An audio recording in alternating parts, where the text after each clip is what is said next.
The magical violet land of Darien was once ruled by Garachias. His mastery of magic made him immortal, but he found ruling an empire more challenging than conquering it. So he installed 4 monarchs of unquestioned loyalty into each of the 4 kingdoms of Darien. These rulers were his own children. To my firstborn son, Elson, I bequeath dominion over Eramon and the Sigil of Earth. No more thriving or beauteous land exists, and this worthy son will build an even greater kingdom, the marvel of the ages. To my second-born, Thersha, I give Zon of the Sigil Wind. Wild Thersha, born huntress, this is your fated home. A timeless, unspoiled paradise of beasts and haunted echoes of Kandra wizardry. And Loken, third-born and evil-bent, I crown you Master of Taros of the Sigil Fire.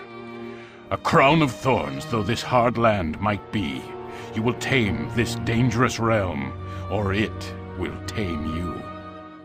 Finally, fair Corinna, sprite of the sea, you shall rule wave-washed Varuna of the Sigil Water. Answer true the water sigil's call to brave horizons in ships of wide beam and billowed sail. Garachias, Mage Emperor of Darien. Garachias had one more legacy for his children: 4 Kandra artifacts. These gave each monarch mystic powers to rival his own, as well as immortality. If used wisely, these powers could bring new prosperity to the land. But if the force of mana were ever misused, it would slowly but surely bend and twist the children of Garachias. Beyond that threshold lay disaster, not just for one ruler or one land, but for all of Darien. Within a century, each had absolute rule over their respective land. A century later, Garachias, the man who had united the known world, vanished without a trace.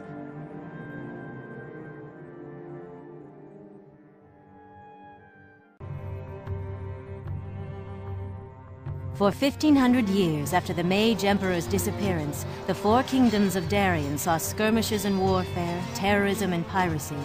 But strict adherence to Garachias' magical discipline kept borders secure, until an incident described by one eyewitness as all hell broken loose.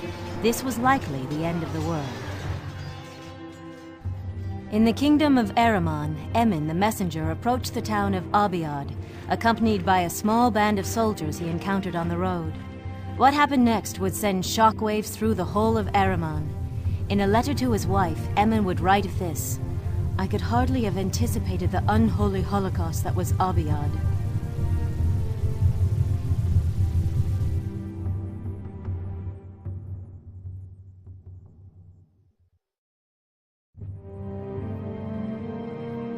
For the first time in Darien's history, demonic forces had been unleashed. An undead army had been sent to wreak havoc in Eramon. Though Emin survived, time was running out for those left in Abiad. They must get word to the coast garrison. Emin tried to calm the panicky soldiers and townspeople. Friends, fear not the dead. Would you run from some addled crone or a palsied infant? Such is this so-called army. These are victims, not victors. Now bury your fears and get us to the garrison. Emin the messenger, Abiad.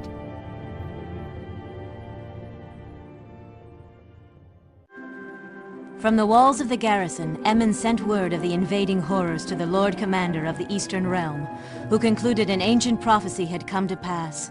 He wrote to King Elson. This necromancer of Taros, King Loken, has gained a new power.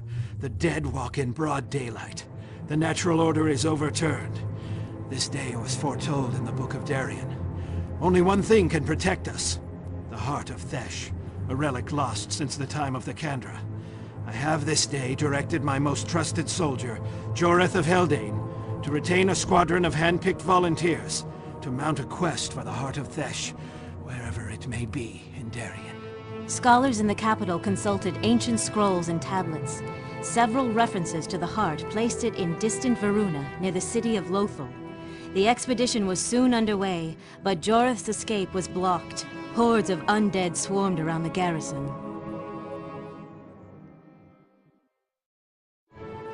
Across the sea from Eramon, the seafaring land of Varuna was also under attack. The assailants were monsters of a size and nature never seen before. Behind these attacks was Zon, a land of mystery ruled by Thirsha, the Huntress. This was no random event. It was Zon's task to drive a wedge between two allies, Eramon and Varuna. Keeping the two powers separated was essential for the invasion of Eramon to succeed. Creatures of the air descended on Varuna like angry bolts from a thunderhead.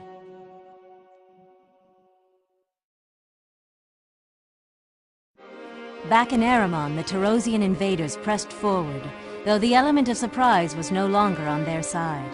Eramon had begun to fight back. The army of undead and demons began to see their first losses. Their leader, the ruthless Zargolin, rallies the restless army. Deathmongers, Deathbringers, rise and offer black peace to the miserable breathers infesting this vile living land. Long live King Loken, Prince of the Dead. Zargolin, Field Commander, Host of Taros. A town would need to be eradicated. Varuna, angry with the recent incursions, sent an expeditionary force to the Zon coast. In the past, few dared venture there. Those who did seldom returned. This fact was not lost on the common sailors of the fleet. A Varunan sailor wrote in his log, The coast of Zon came up and we saw some flying beasties that scared some of the younger men. Ailea's beard, not a one of us like this place. The Zon beastmen eat your livers, so we hear. The captain says, not to be fearful. It's easy for him. He'll stay aboard. Sharktooth the Younger, warship Varuna Storm. On deck, first-timers froze in terror at an awful sound from deep within the Zon jungle. The tortured screams of living nightmares lying in wait. Zon resists Varuna's incursion into her territory. As was the custom before any significant battle, a Zon shaman chiseled this totem glyph. Our warriors will crush the foul-smelling Varuna boatmen. Fire drakes will fill the sky. If these fools have a scrap of honor, they will cooperate and die quickly. We will sacrifice many beasts, and if need be, our own lives, to cleanse Zon of these invaders. Across the Edamothi Sea in Eramon, Taros' forces prepared a surprise attack from their well-fortified encampment. The Taros commander notified King Loken. The necessary defenses are in place. This land is disgustingly soft and filled with life. I hate the cloying, almost sickly, sweet smell of the very air in this absurd land. I anticipate nothing stopping our progress toward the capital. A swift cut to the heart will rid us of these self-righteous sons of Eramon. I expect victory to be sudden and without mercy. Zargolin, Field Commander, Host of Taros. Taros learns of a devastating secret weapon the Alchemist Guild is developing for Eramon. King Loken was adamant that the invasion force take swift action. We direct our personal assassin, Mirazi Heket, to seek out the Lord High Alchemist in the Kingdom of Eramon with pointed direction to his demise. I have sent an object you may find of some use, a ring of invisibility.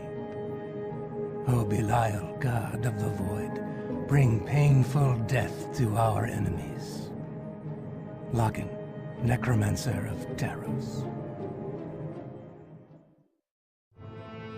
The nightmare legions of Taros continue to take their toll on Eramon. There appears to be nothing that can stop Loken's hellish menagerie from beyond the grave. Taros appears invincible now and seeks a swift conclusion. Our senior warlocks have determined that a monument dedicated to Belial, built in the proper location, will provide final, certain victory for our unholy quest. Cremandros, Wizard of Taros. But Eramon would meet this heretical construction on their sacred ground with a fevered resistance. On the beleaguered Eramon side, welcome news of hope. From atop the gates of Kealuan, King Elson himself shouted out the good news to the anxious throng below. Men of Eramon, rejoice! A mage weapon to win all wars is now ours. The Aether's fury has been tamed, and the reins to control it are now in our grateful hands. Citizens, even as the monsters of Taros darken Kiran's basin, our forces await them with savage new instruments of destruction. We are saved. Elson, Mage King of Aramon. Aramon had discovered gunpowder. Across the Sea of Manaan in Varuna, Jorith and his band from Aramon continued their quest for the heart of Fesh. The difficulties mounted. The city of Lothal was already under attack by both Zon and Taros. We must commandeer a tight new ship and supplies to continue. But having found Lothal under attack by beasties, we are hard-pressed to avoid trouble. Madness and disease has spread into the surrounding countryside. Smoke from the many bonfires of corpses has sickened my men. We must reach the relative safety of the city walls before nightfall, or this quest is over. Jorith of Haldane. Over on the island kingdom of Varuna, beasts from Zon were wreaking more havoc, but the hardy seafaring kingdom was ready to fight back. Zon fire drakes and other monsters continue to assault shipping lanes and harass coastal villages, despite best efforts. Recommend construction of shipyards and warships sufficient to launch assault on nearby island. I shall lead it myself, with pleasure. It's time to teach these unwelcome guests some manners. Solon Rix, Commodore, Varunan Navy. A mysterious roiling of the ocean and skies around Varuna indicated a large group of Zon beasts were headed for the bay north of Lendra. This would be a critical area for the defense of their capital and their kingdom. Commodore Rix was unimpressed. The commoners see avenging serpents of doom foretold by legend. Every bravo who ever cheated at cards thinks he brought this calamity upon the nation. I see overgrown carp and canaries. Food for cats. These creatures will soon be paraded through our streets. Aramon has shared its revolutionary weapon with Varuna.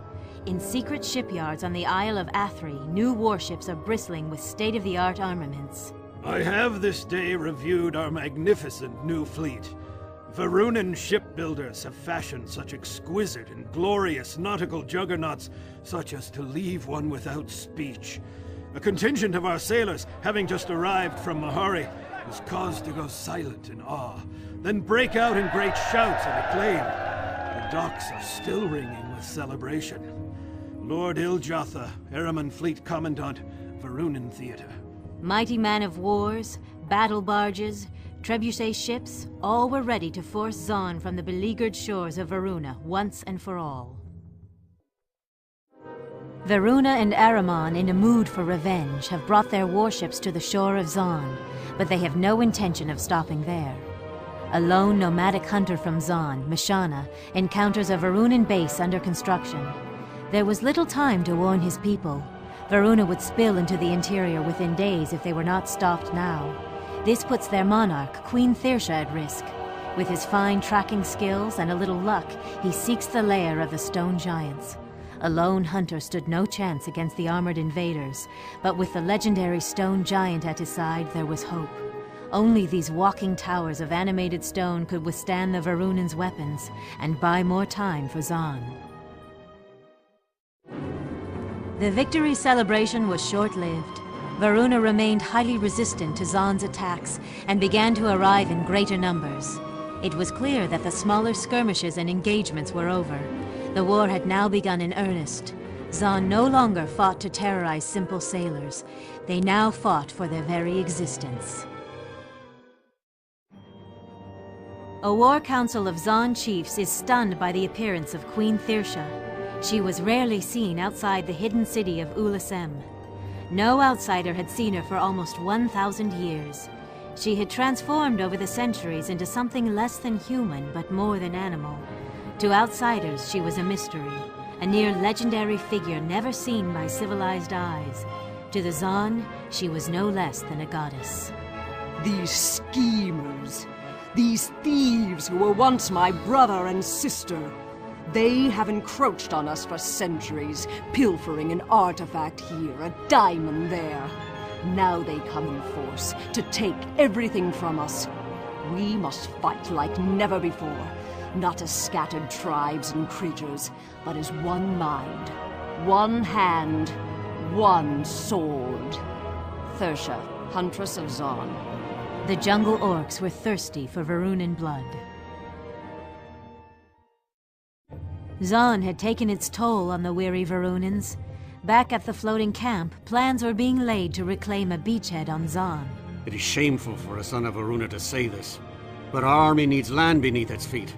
Our only hope is in establishing a new foothold on this dank-fetid continent. The new ships have been promised for weeks, yet the weather delays them again and again. We will never take the greater target Terros without them, nor will we leave Zon alive. Lear, send us calm seas soon.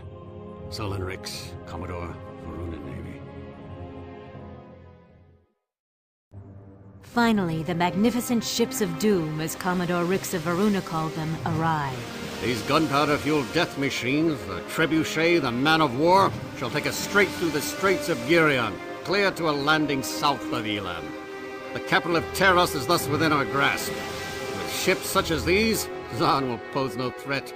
And King Loken, we hear the roar of these mighty guns all the way from his precarious throne. Sullen Rix, Commodore, Varunan Navy. The island of Zakum in the Sea of Tapas seems a perfect staging area for a Varunan invasion of the Taros mainland. However, Varunan spotters in observation balloons detect large concentrations of Tarosian troops. The Commodore's response? Target practice. In the Taros camp, the Ahriman prisoners had been subjected to sacrifice and torture, all under the direction of Baron Lamar, the Butcher of Zakum. With the camp liberated, a great cry for revenge was heard, both from the former inmates and the horrified invaders. We had seen some terrible things. Not one of us would shrink from killing the Baron with bare hands, given the chance. Khan Fix, soldier of Ahriman. Across the island, the Baron is barricaded in his fortress, intent on escaping the vengeance of his former prisoners. Back in the Kingdom of Zon, the quest for the Heart of Thesh has led Jorith to the ancient Kandra ruins of Lehun. The smoke of battle was still in the air. I encountered many dead and battle wreckage, catapults and other battle engines of some use. Also sundry monsters of a size and type to be avoided at all costs. Jorith was approaching a terrible discovery, the key to the Heart of Thesh mystery. The best hope for Ahriman and Varuna was gone, and their worst fear was realized. As a skilled sorcerer, Loken was also aware of the prophecy surrounding the Heart of Thesh. Like Jorith, his agents, both magical and mundane, had been scouring Darien for months in search of the heart. Scant hours ahead of Jorith's arrival in Lehun, their quest met with success. Loken now possessed the Heart of Thesh. Without it, the demons and undead afflicting Darien could never be sent back to their dark netherworld. Jorith writes to the Lord Commander. Time is short, and I cannot await your counsel. If we are to recover the heart, we must proceed directly to Terros. There I will divine where the necromancer has hidden the thing. I will take it from his bony hands directly if need be. Jorith of Haldane. Across Vanir's breach from Zon, Ahriman had been betrayed by one of its own. Lord Buriash allied with Taros and allowed a massive force to enter via his province. His price? The crown of Ahriman once the invasion was complete. House Buriash had once ruled Ahriman, and with this alliance it hoped to regain its lost glory. Even his own soldiers were astonished at the boldness of this move. I never seen such an army as we had. Quick corpses and banshee beasts joined up with traitors and all manner of lost bastards. Towns were not taken, more like eaten. There's no doubting that the Buriash will put us back on top before the year is out. With the Tarosian Black Knight and Dark Hand, not to mention the earth-based spells from his acolytes of Anu, the traitorous Buriash sweeps across Ahriman unchecked like a poisoned wind from hell. The Buriash-Loken Alliance army plunged forward without sleep or mercy. Their target was the holy seat of Narmer and the splendorous temple of Anu. The ancient temple before us represents an evil past. and the old fearful ways of Ilsen. It must die for us to live. Join me in my quest for a new, stronger Aramon, where the gift of mana is enjoyed by all, not just a distant, immortal king. We are the future. We are the brave new order. Lord Buriash, Salvatore of Aramon. Narmer seemed helpless to resist the forces engulfing it. The two sides seemed to have a knife poised at each other's throats. Back in Taros, Aramon's invasion is proceeding to plan. Under the leadership of young Lord Durnhest, preparations are being made for the siege of Shekelesh. We are all afraid at night. The enemy creatures make such odd noises. We have lost several of my troop to desertion. It is not a land fit for humans. The first order of business was the pacification of the surrounding countryside. Durnhest's army mounted a massive offensive to rid the area of opposition. Young Durnhest presses on post-haste toward the key city of Shekelesh. The campaign continued smoothly as the Tarosians scatter in the wake of Aramon's advance. Outriders and scouts report puzzling activity in the enemy camp. This lock-in, the Grave Disturber, makes a strange general. I pressed on a league or so ahead of our main force and infiltrated a zombie contingent by adopting like garb and manner. If the soldiers of Aramon appeared in a place, we were instructed to quickly leave, giving the invaders free rein. Unknown, spy of Aramon. Lordling Durnhest was disappointed at the ease of conquest the scattered zombie forces of Taros presented. This great military undertaking, he complained, has been just that. Bury the dead, bury the dead. These words would soon prove to have two meanings. The Lord Mayor of Shekelesh deferred to Aramon's overpowering force and immediately surrendered to Lordling Durnhest. The forces of Aramon marched into a city nearly empty of inhabitants. Nevertheless, young Durnhest seized the opportunity to glorify his victory. By the silver hand of Anu, Lord of Light, I claim these blasted lands for Ilsen, Mage King of Aramon, Slayer of monsters, Forgiver of heresies, Champion of morality, and Collector of tribute. Lord Durnhest, Noble of Aramon. But the empty city begged an unasked question. Where had everyone gone? Taros had maneuvered the Aramon army into the confining walls of Shekelesh. Aramon pacification patrols began scouring the grounds outside the city walls. Our nobles were inside, feasting and drinking. But outside, we could smell them out there, the things. Had to be thousands. Enough to make your skin crawl. Tarosian death squads ringing the city now moved silently to liquidate these patrols. The attack, when it came, had to be a complete surprise. The Tarosians descend on Shekelesh with an inhuman fury. There seems no end to their numbers, no limit to the carnage. This day becomes known as the Slaughter of Shekelesh, a day of celebration. Amidst the smoking ruins, this letter from a worried soldier survives. Outside the walls of the city, I can hear death screams now and bellowing monsters in full attack. I will not return from this one, that's sure. We're all surrounded and 10 to 1 outmanned. It was a bad plan, coming here like this. Confix, soldier of Aramon. Meanwhile, in the kingdom of Zon, the strife in Aramon and Taros has cut supply lines to the struggling Varunans. Patrols into the dense wilderness of Zon seldom return. We know what the boatmen think of us. They think we are only animals, each fighting to protect itself, but not a true army. But all our tribes stand together now. Kinik and Ihom were once enemies. Today, one baits the snare, while the other draws tight the string. These northern people are angry and fearful. Who then is truly the animal? Zon must now get the measure of the Varunan encampment's defenses. The Uru tribe is legendary for their hunting abilities in which they stealthily gain access to prey. One quiet man can see what a vast army cannot. Troyes, Uru warrior. Once more, the indigenous skills and resolution of the Zon are put to the test against the invaders from Varuna. Zon now moves on a massive scale to rid itself once and for all of the Varunan pests. The gun-bearing warships are particular targets. The Varunan commander summed it up. This is cannon and steel versus animals and arrows. Why bother with strategy? He was about to learn why.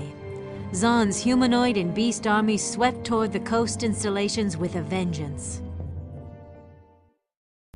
Back in Aramon, the traitorous Lord Buriash now demands unconditional surrender at the gates of the capital. For this, he will guarantee the safety of the population.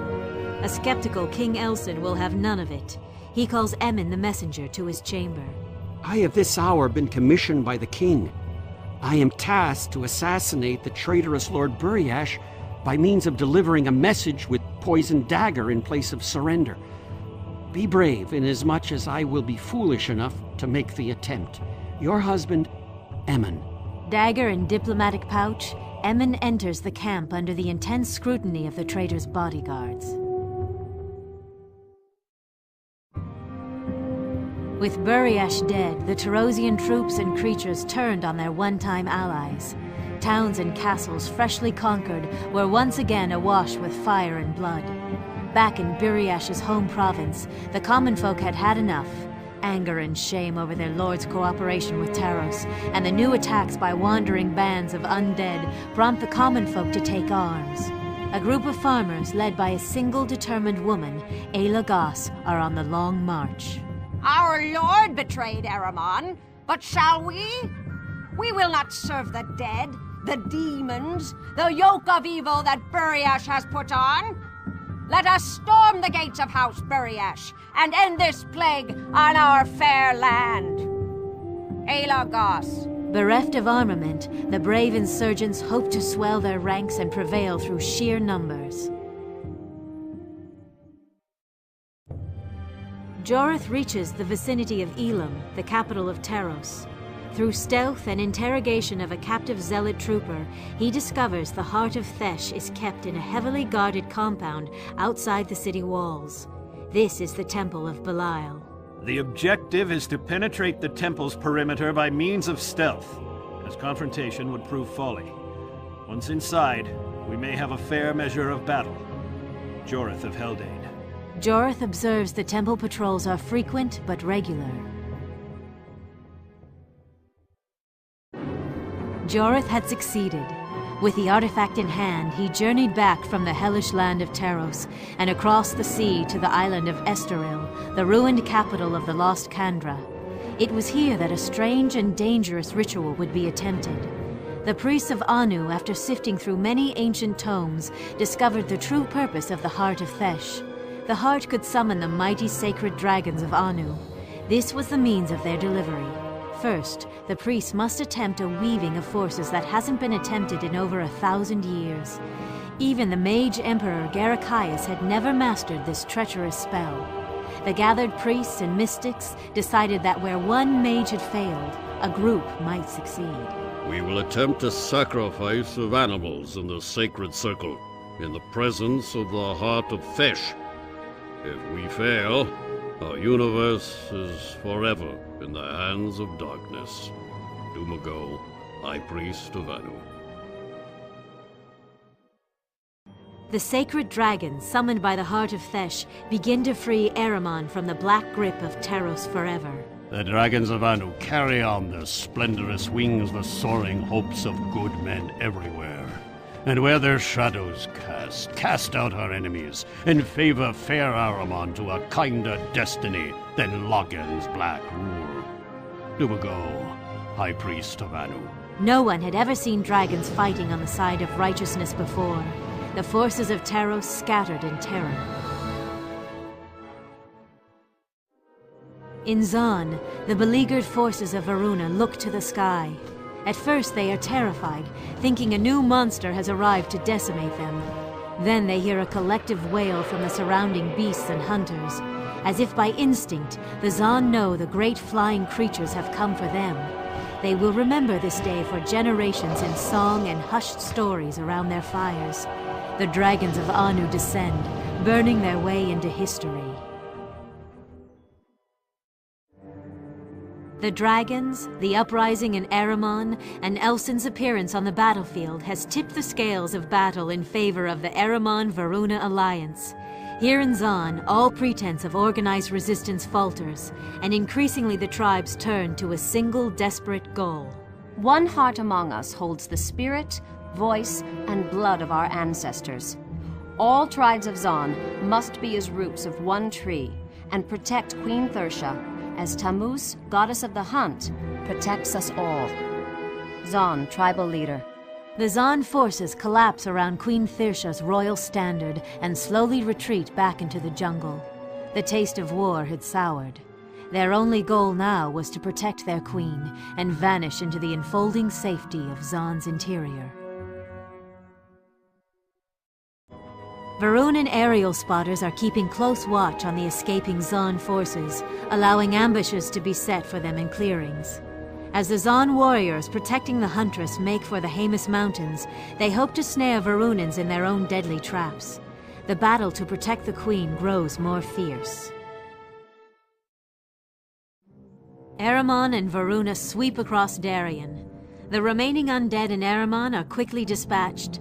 The few fanatics still loyal to Buriash are captured and soon put to work rebuilding the cities they had helped to destroy. Zon is in retreat, and Varuna is once again in control of the sea. One final obstacle remains. Loken, the necromancer, king of Taros, is waiting behind the walls of his capital, Elam. As the siege begins, Loken's chief sorcerer, Delos, passes a cryptic order to his elite squad of wizards. Our master has commanded us to convey this precious cargo away from danger. Your lives, the very living essence of each of you, is as nothing to the safety of this. Delos, chief sorcerer to Loken. A curious band of warriors, expert mages, and their beastly minions prepare for the smuggling of a mysterious bottle right through the iron grip of Elsin's army. The leaders of the allied forces of Eramon and Varuna fear that Loken has escaped their noose, but sorcerers divine his presence still within the city of Elam, and so the noose draws even tighter. The walls of the city must be breached. The combined forces of Eramon and Varuna hold the land and passes near the coast, and it is up to the escort carrying Loken's precious secret cargo to find a way through the enemy lines. Rantel, a royal sorceress escorting the wagon, speculates on the mission in her journal. The journey from Elam was beset with dangers. Our powers are taxed to the limit to defend this mysterious cargo. What can it be that Loken values so highly? I would attempt a divination were I not so sure that the others would detect it and thwart me. We have no choice but to push onwards to the sea. Rantel, sorceress to the crown of Taros. The smugglers must create a diversion for the fleet blocking the road to their ship. The central forces of the Eramon-Varunan alliance continue to press forward to the very heart of Elam. Now they must breach the inner fortress. Victory is in their grasp, but the besiegers are wary. What tricks did Loken have in store for them? Meanwhile, the Mage Brigade, bearing the mysterious bottle that Loken had sacrificed so much to protect, draws near the ship of a smuggler. The captain sees only a wealthy client with contraband to be moved, never realizing the magnitude of his cargo. Captain's log. We remain cloaked, yet we will be quickly spotted if drawn too closely to the ships of Eramon and Varuna. This cargo arriving, this strange Loken-crafted bottle, upsets the whole crew. They fear it is an evil thing and can bring only ill seas and serpents to our voyage. Even our destination is unknown. The bottle is to hold that key as well. Captain Belden, RTS, Sea Shadow.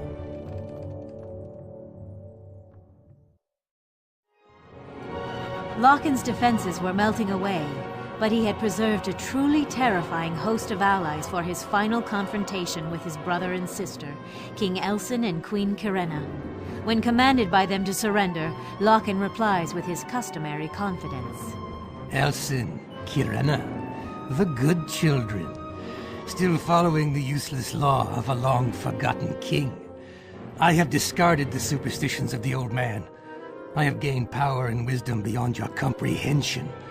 I will soon throw off the shackles of this backward land, and even the heavens will quake at my command.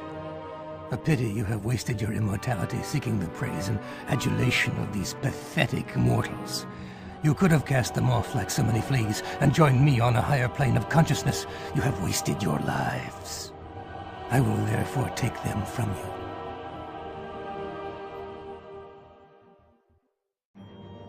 Word got round that the necromancer was dead.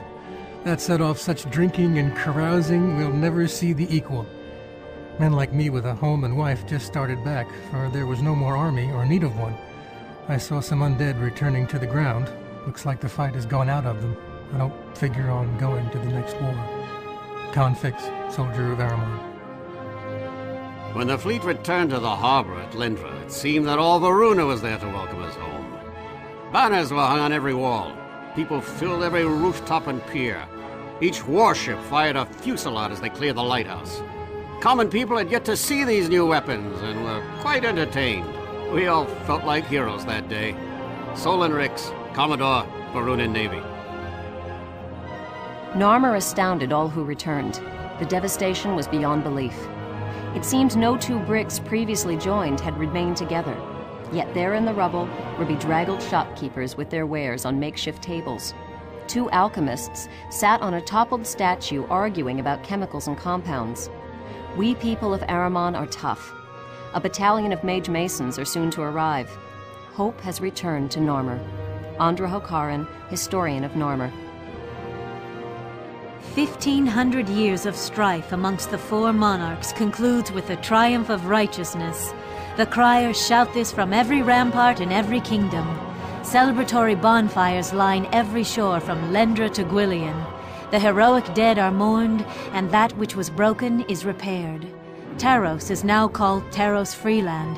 Its surviving peoples, scattered by war and calamity, begin to return. Life would never be soft in that harsh, forbidding land, but with the shadow of Lochen lifted and his demonic minions fled, the land will heal. Life begins anew.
And to the north, in the Sea of Mokena, an icy gale drives the lone schooner, Sea Shadow, to the end of the world.